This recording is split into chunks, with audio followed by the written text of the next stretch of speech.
విధులు నిర్వహించడమే కాదు సాటివారిని ఆపదలో కాపాడటానికి కూడా సిద్ధంగా ఉన్నామని పోలీసులు చెబుతున్నారు.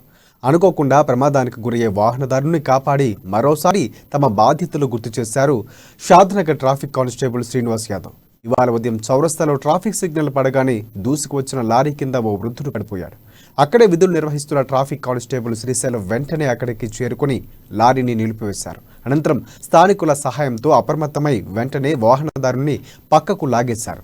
దీంతో ఆ వ్యక్తి ప్రాణాపాయ స్థితి నుంచి తప్పించుకున్నారు. సకాలంలో స్పందించి ప్రాణాలు కాపాడిన కానిస్టేబుల్ సాహసాన్ని సాటి సిబ్బంది, ప్రజలు, ప్రయాణికులు అభినందిస్తున్నారు.